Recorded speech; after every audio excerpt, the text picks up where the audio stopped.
Good morning, everyone. If you wouldn't mind, I'm actually going to bring up the rest of my panel, who is going to. Please be seated. Do you want to go first? If I put you in the second, and then you have a clicker. So at Alvenon, we are shaping the future of fit. As you can see on the screen, we have an army of mannequins. And these are all digital avatars of people. And you can see they're big, they're small, and they actually form the size ranges that go in behind fashion retail. It's really important in fashion to understand really everybody's size and shape. So we do things like scan bodies. We speak with a lot of our retailers about how to use digital, how to make everything in 3D. And of course, everybody loves a Sobot.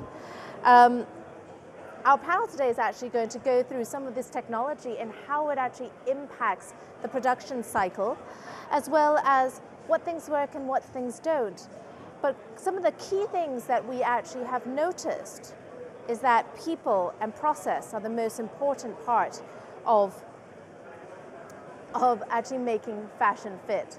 So first up, I'm going to bring up Tugba Unkan, who is the CFO of Frame Denim, as well as the COO of Good American, to talk a little bit about her wonderful brands. Thank you very much. So yes, I'm the CFO and actually now the director of Good American and a partner in both companies. In this context, I would like to just start with Good American. Good American is was started as a pure e-commerce brand out of the US, and it's founded by Khloe Kardashian and Emma Grede. So from the outset, we had the opportunity to have a fantastic connection with our customers, thanks to initially Khloe's obviously being so well known. In our first week of the launch, we have achieved $1 million in turnover, and we have I think last week reached 1 million Instagram followers. The brand is 2 years old, and the reason why Good American is a disruptor and is heavily reliant on e-com technology is because it has such a strong voice as a brand, despite being a relatively young brand, and we connect very, very well with our customer. So we're able to listen to the customer and basically get that product feedback immediately and transform it into product that she would like. For example, we have realized that a lot of our customers really wanted cheaper product, and we have this year achieved a 20% price pivot, and are able to give her the product that we believe she's going to be buying. That comes obviously with connection with the customer. We have response times of less than 5 hours from inquiry to closing the query. So it's about, for us, it's been about getting customer information, distilling it into faster planning cycles, and producing and providing that customer a perfectly fitting product at the price level she desires. It's worth also mentioning that Good American is a size-inclusive brand. So we go from size 00 to 24, which is 14 sizes, which is a very, very large range, and we know exactly what our customer basically wants, whatever her size is. We're an Alvenon customer, by the way. It does definitely help. But one of the things that we actually have talked about is that not only is Good American an online direct-to-consumer, but it also has a wholesale element to it. Absolutely. Both of the brands I'm involved in, Frame and Good American, we have both e-commerce and extremely strong relationships with our retail partners. Be it in the US, for example, Nordstrom is a major partner for us, Bloomingdale's, But also here in the UK, both Selfridges and Harrods have been phenomenal partners, and other wholesale partners elsewhere as well. We believe that, whatever your customer, she still wants the physical experience that physical retail provides, and we work in tandem with our retailers. So having heard from a brand, we're actually now going to pass over to Angela Gaskell, who is the Director of Sourcing for N. Brown, who's a retailer. Thank you. So N. Brown Group are a multi-brand led fascia. We have 3 power brands. Our biggest brand is JD Williams, which you may know is our legacy brand. It's 140 years old, and that targets our 45 plus females, so it's led by females, but it's a life store, so we sell everything there from clothing to furniture, electricals. That's our biggest market share. With our turnover at 880 million, it's 158 million, which is about a 20% mix. We then have our pure players, which are our younger brands. So we have Simply Be, which is aimed at our 30 plus customer. That's our female leading brand. That again is all inclusive of size, so we do 12 to 36. And we really understand her shape and size, and that's something that's really important to us as a brand. We then have Giacomo, which is the male version, so we call it our brother of Simply Be, and that again is aimed at a 30 plus man and all sizes, so small to 5XL, short to tall. So we do lots of fit propositions here for men as well, which is very unusual to offer such a all-inclusive sizing. And then we have several other brands under our portfolio, but the 3 power brands are the ones that are leading our pure play proposition. One of the things that we want to talk about today is actually how retail is really being pushed into the future and how digital tech is really driving that from a consumer point of view, but also from brand, retailer and manufacturing.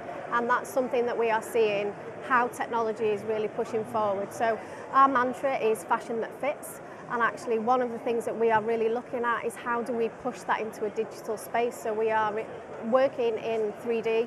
We're starting with the design concept right through to how do we do that in manufacturing. So this is purely in test mode at the minute, but we are looking at lots of different options and how can we get the best tech to really drive a simple process through our retail brands. One of the biggest issues that we have is mindset, and how do we get people carried forward in this. It's okay buying a kit, but actually how do we get people to use it well, and how do we get that knowledge there? So that's a big issue for us as a retailer. How do we make sure we really drive this forward and make sure it's there for the future? And then the last thing for me, which I'm very, very passionate about, is how do we make sure we work collaboratively and make sure that we build trusted partnerships with our supply base and our manufacturers. It's okay as a retailer investing in lots of kit, but actually what does that mean? What impact does that have right through the business, but also for our manufacturers, who are our partners and are a part of our team? Without them, we wouldn't have product to sell and we wouldn't have customers. So actually we need to make sure we build those trusted partnerships. We need to make sure that they are agile, they are transparent, and we communicate really, really well. And part of that communication has to be planning. If we don't tell them what we want, when we want it, we won't have those goods for the customer. So that's really, really important. So I'll hand over to Jenny. Thank you.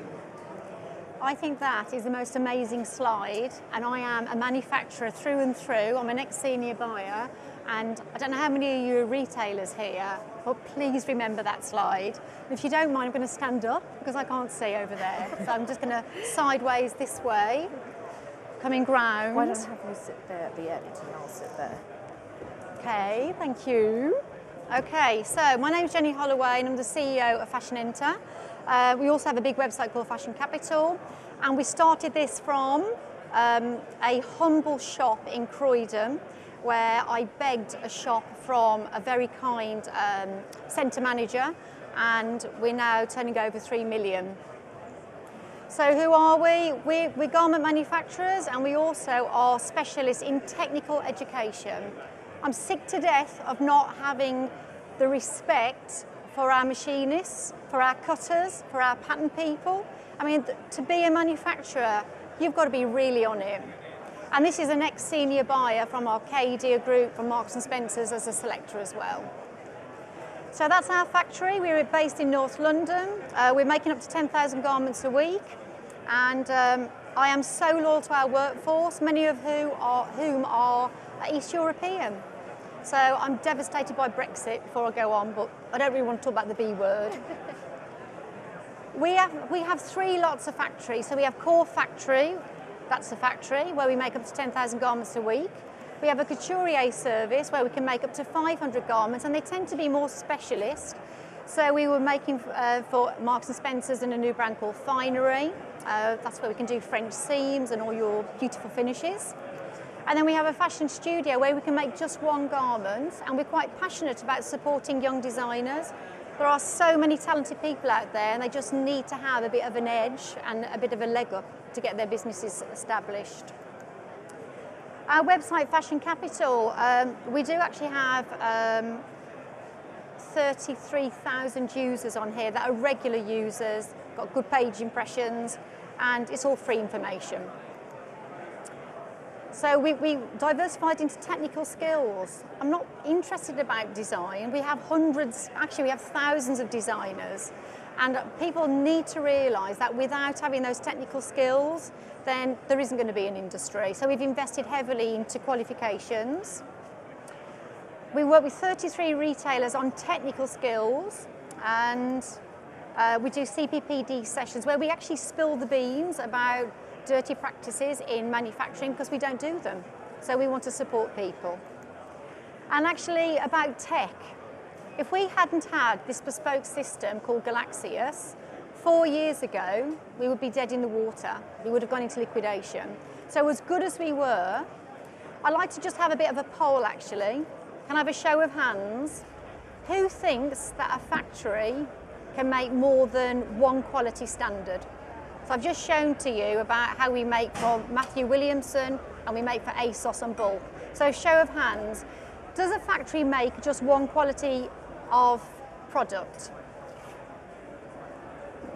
It does. And I'll tell you why. Because the quality of your machinists, they can't be good one day and then bad the next day. So as good as tech is, you're still about people at the end of the day. And what is the importance about dealing with different multi-clients is what is the acceptable quality standards. That's all it is. And Galaxy has saved our bacon. So we had these wonderful machinists and we were paying them all ethically, and we were paying, so good standard, but you have fast machinists, medium fast machinists, and you have slow machinists. And if the price differential is say £2 an hour between a slow good machinist and a fast good machinist, guess what happens? They go slower because they've got guaranteed money. And that is one of the problems with production. So I kept on thinking, what can we do? There's got to be performance-related pay, and that's what Galaxius is. There's a picture at the top. You can see barcodes, and then it goes into each machinist will scan in their barcode. So we know exactly what they're making and when. We have perfect timings on everything, and then they get performance-related pay. And we now have machinists on £17 an hour, and it does not compromise the quality because that barcode will follow them all the way through the production process. And if they've made a mistake, it goes all the way back to them, and they have to put it right in their own time. And even though we developed it over 4 years, we are not exclusive on it. It is a guy called Mark Randall who has the source code, and it's there for you to use. Okay, so that's me.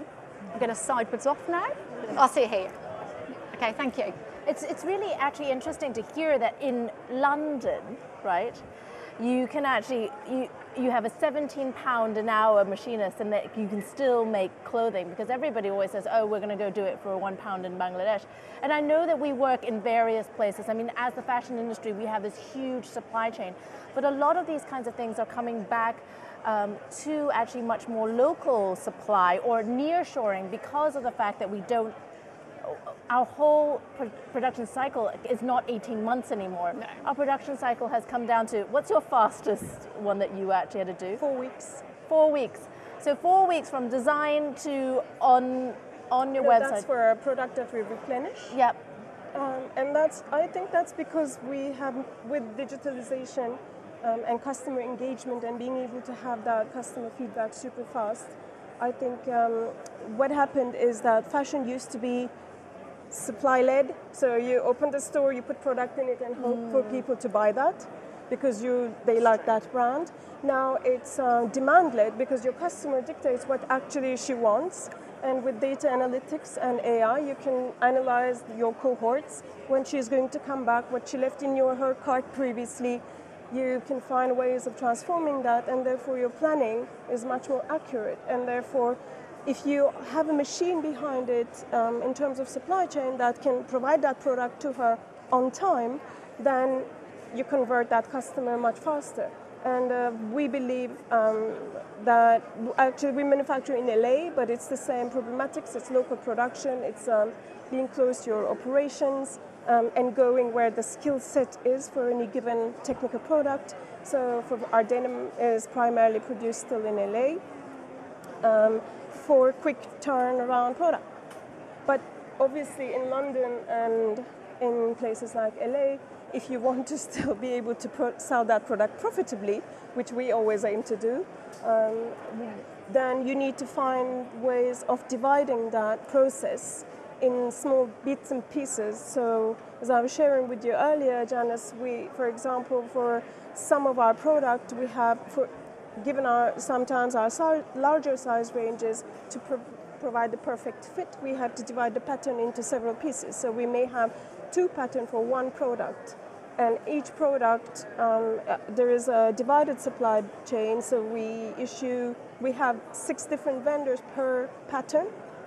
So for example, for a pair of jeans, it can be your fabric and trims provider, then it goes to cutting, sewing, washing, finishing, packaging, and then it's in your warehouse. So you need to dismantle that supply chain to be able to get to one product times 2 patterns.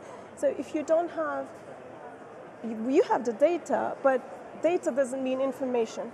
So, and information, in my mind, is provided by people and not by machines so much, not today anyway. And so if you don't have a qualified manpower who's able to process that information and share it efficiently and build the systems that go to support it, it's extremely difficult to basically harness the benefits of that demand-led business that you're building.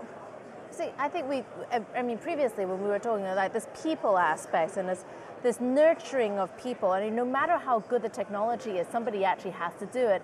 And I know that at N Brown, we've talked, Angela and I, we've talked quite a bit about how do we nurture kind of the next generation of people and make sure that they actually will be able to build up those trusted relationships. So how So one of the things at M Brown, we really work with our local universities. So we work with MMU, which is now Manchester Fashion Institute, and we have a graduate program. We go in and we work with them. We really share that knowledge. But actually, one of the things we're very, very aware of, the current roles that we have in the business through buying, merchandising, design, quality, actually will be very different in the future because tech is driving a different way of working. We're just in the process of changing a lot of our colleagues' titles and positions to actually drive the tech through the business, and that's something the business are really, really behind. I think it's really important to invest in this in the industry, but also in the UK. So Lord Alliance, who's our majority shareholder, is a real big ambassador for UK manufacturing. He's supported the Regional Growth Fund and really, really wants to push this and bring things back to the UK. The issue there is really about skill and knowledge. So actually, how do we embrace that, and how do we drive that forward as collaboratively groups, not just with manufacturers but other brands and retailers, to really get that knowledge out there. There's so much knowledge, even just sat on this stage, that can be embraced and enhanced, and we need to learn to share that.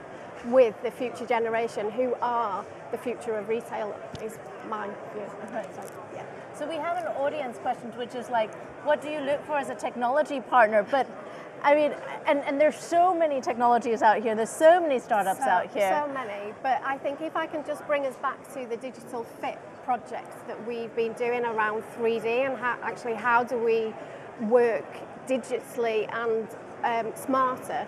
One of the things that we did as a business was, and it wasn't just products, it was actually right through the business, so IT, finance. We had 18 months ago, we had 10 new startups that came into the business and pitched, and actually they had 10 weeks where they came in, they looked at us, they gave us a proposition, and actually the winner of those 10 that we invested and backed was the Digital Fit project. So that's how important the business recognised the future of fit, and actually where, you know, our USP is fashion that fits, so actually we should be investing in the technology there to really drive that forward. So it's a great question, and actually we are doing that, and we are backing startups. So we've seen quite a few startups come into the business and really drive forward their ideas. So, but as a brand, kind of, you know, it's about. It's quite interesting because the amount of technology you must see also on the demand side of tech. It's yes. quite a lot because you use it a lot to sell, right? Yes, the I mean, brand. we obviously, like, as any e-commerce business should do today, we're obviously selling via Instagram. Instagram is not shoppable, so that's a big channel for us. Mobile in general is extremely large. 70% of our sales is mobile driven, and so there is definitely the selling aspect of it, but just touching to the fit, because we're also a very size inclusive brand. What Good American has recently done is to put every single product you see, you can go online and you can select which type of size you may be. So you may be, for example, a size 18, so you choose to see the product on a model, on a live model who is that size. Obviously today you go to 99.99% of retailers online and you can see the product on one person. And if you don't connect with a skinny person because you're curvier, on the curvier side, that is kind of off-putting. And at Good American, we fit every single product on 3 live models before it goes to production, but also we connect with our consumers. So, and then that cookie follows you. So if you are a size 16 person, when you go to the site, you will see size 16 product only. So that actually is also on the being able to connect again with your customer and be able to offer that customer what she wants for who she is, and it's a very, we believe it's a very empowering tool. I'd like to throw something out actually to the audience. I think that the next major retail revolution will be mass customisation. So what is a size 16? What is a size 10? We're all different, and actually the brands themselves are all different. So surely somebody out there would be able to come up with an idea whereby you could actually put in 5 core measurements, a bust, a waist, 3 hips, a length that you might want, and that should convert into a pattern. And then you should be able to drag down the elements of a garment, like the neckline, the sleeve, the skirt type, and then create that pattern so it can automatically be created. And then I don't think sew bots are there yet, so you still have to have people. But no, surely to God, with the brain power that must be out there in the audience today, that could be achievable. Actually, I want to say something about that because based on our customer feedback, we've noticed that there was a lot of returns between sizes 14 and 16, particularly in our range. And so we created size 15. There you go. Because I mean, that's the challenge, isn't it? It's what we're saying about listening to the customer and not sticking with the previously established rules of any industry, but also fashion. You know, it doesn't mean that everybody used to do things in a certain way. You still have to do it that way. Yeah. I agree. I think there is a lot to say in this world, but particularly in sizing and fit. We feel very passionately about it, and I really embrace this. Two girlfriends can go to a shopping mall and have ice cream from the same store, but they cannot go shop in the same store today. We talk about discrimination in many forms, but size discrimination we don't talk about so much. And So Good American is extremely passionate, and so am I, about inclusivity for all shapes of sizes, in particular in today as well. So anything that addresses that particular need, I think, as you said, if in the audience anybody can come up with that, that's wonderful. Step forward. Have you seen, you know, we always talk, I come to all these conferences and the first thing that everybody takes photos of is the robot, right? Yeah. So the robot dancing, we went to CES and I actually just saw just row upon row of robots doing various things. And sometimes we actually never make that connect between the fact that, yes, that might be there at one point, but we're in this transition phase, and how we actually bring our old teams along on this transition phase by educating them, by bringing them to kind of know more about not only the consumer, but also their own well-being and what they actually want to do as work. And you know, as a retail industry, sometimes I think that we forget about that there is going to be a transition period from point now till completely automated central. So, I mean, what are some of the steps that we kind of need to do? I mean, you've seen quite a lot of those, and these kind of steps that we actually have to bring the consumer as well as our employees along that same kind of technology transfer. I think that there's different ways of looking at it. I think, you know, obviously as an employee, you are generally a consumer at the same time. So it's actually how do you get them to recognise the things that they do in their day-to-day life versus their work life, and actually a lot of the same principles apply. So what they're interested in on Instagram, on social media, on the website, in stores, actually you can bring that in-house and you can really embrace that. I think one of the things that really needs to be driven through is actually that they can see the collaboration and actually how we work with manufacturers, how we work with brands, and that knowledge is transferable as well. So as we invest in them, we're not afraid of them going to work with, for example, Jenny at Fashion Enter, if they wanted to go into manufacturing, because actually there isn't a restriction that they just work in a retailer or they just work for a brand. Actually, this is where the collaboration is really, really important. And I think that, for me, that's how you embrace the knowledge and you share that cross-functionally and cross different categories. I think retail has got to drive that real investment, and I think we can really embrace that and drive that forward. Yeah, it's really hard when to speak to so many retailers to say, well, I have to swap out a person, and I'm like, well, where are you going to get that next person from? Because part of the issue is that we, as an industry, as a retail industry or as a fashion industry, we actually don't invest in people very much. We just expect the person who they're learning from to just teach them. Yeah. And that's actually probably why we've seen this crazy amount of local manufacturing that might not be at the top level we've seen, and that's why we see all these things in manufacturing that just don't quite work, because nobody gives enough respect to the people who are actually doing the work, right? Yeah.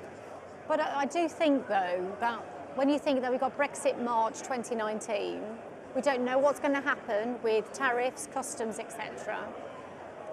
Retailers and e-tailers are hungry elephants. They need to start working with their supply base, which is why, Angela, I really respect your particular slide. And for the tech people, surely the opportunity to create and work with this new generation of garment manufacturers, in Haringey, 136% increase in garment manufacturing jobs, and they're not sweatshops, right? These are good units, and there's a new age of manufacturing that's coming together. And I think that the opportunity of interfacing information technology through customer, retailer, e-tailer, all the way back to the manufacturer has to happen. And instead of just thinking it's consumer, it's this sort of vertical integration, it's not, it's holistic. And we've got to get to the point whereby a consumer's comment should actually go straight to the manufacturer with an NDC, of course, NDA or confidentiality agreement. There's going to be so many new innovative ways to go forward. And if anybody's living in London and you want to see what a factory's like, then come and see us in N4 on the Piccadilly line, Manor House Tube. You must see quite a lot of that there, right? Consumer feedback, immediate, because as a good American, I mean, it's just instant, right? Yes. On Instagram. It's not just good American. Also Frame. The company where I really work for is Frame, and local manufacturing, in my personal view, and having worked for Li & Fung, as you know, before where we met, Janice, which is one of the largest supply chain companies in the world, local manufacturing is not going away. As long as there's creativity, I think we have startups startups that are emerging more and more, because the individual demands are much more and more recognized, and internet allows people to express their personal design standpoint much faster. Let's just recognize that all the Bangladesh factories, you need to have the volumes you have to be able to go there because of the minimum order quantities and the complexities of that supply chain, from shipping to air shipping, duties, customs, etc. So if you are a startup and you're growing your business, you start with maybe minimums of 50, 100, and there is no Chinese factory who's going to be interested in talking to you if you're making those volumes. So it's basically, there are tipping points. Supply chain doesn't go like this. It goes in, it's like a staircase. You have to achieve certain volumes to be able to then go to the next level. And so local manufacturing is great for product development, developing expertise within your own supply force. It's fantastic for minimum order quantities, rapid response times. So you just need to, as a brand, find a way of cracking that, of how it works for you. And with that, it may mean, for example, that with local manufacturing, you need to have much more of a production team in place. So, for example, what we have at Frame is a huge and very qualified pre-production team. So we make our own patterns. We basically almost prepare and cook it everything for our local LA manufacturers. When you work with factories offshore, they need to make most of the time the patterns, and you need to have a very good technical team. You know this much better than I do. And so it's a different skill set that you need to adopt. But if you crack it, local manufacturing is a fantastic source of expertise, know-how, and margin as well. Yeah, and it's really great to establish, if you're starting out, what your customer likes. So when you can get those smaller quantities, you can really test and learn. And learn quick. And then you can implement that in your strategy going forward and really build on exactly what your customer wants and how she or he wants it delivering, or what proposition she wants to see, what she likes, what she loves, what she doesn't like, and actually can really learn fast. But you need to make sure I'm going to bring it back to that partnership. Your manufacturer really needs to understand your strategy and what you are building, and actually then they can support. My favourite saying in the business is, the manufacturers, the suppliers want to know they can keep the lights on. Just like we need to make money, they need to make money. So actually that's where the true partnership kicks in. And that's really, really important, that communication is there so that they understand exactly what's needed, so you can work collaboratively and really grow a strong future together. Can I just say one thing though? Do you not think it's amazing that Angela's business in their first week turned over $1 million? Yeah, do you not find that? I'm actually blown away by that, and I think that shows consumerisation. Yeah. And I keep talking about mass consumerisation. Well, that's the future. And we look around and look at the figures of Debenhams and House of Fraser. They're archaic. And it is about technology now. I think you're the driving seats of the future. Yeah. I think it's a really exciting time. It is, and I think, what I want to thank you very much for being on this panel, because actually I think that the key thing about this is that the technology is all wonderful, but at the end of the day, it's really about how we use it and all of the people that are actually kind of leveraging the technology to make an existing kind of fashion business kind of be enhanced, and to get to more people and use our existing tools to get there. So Janice, there is a question.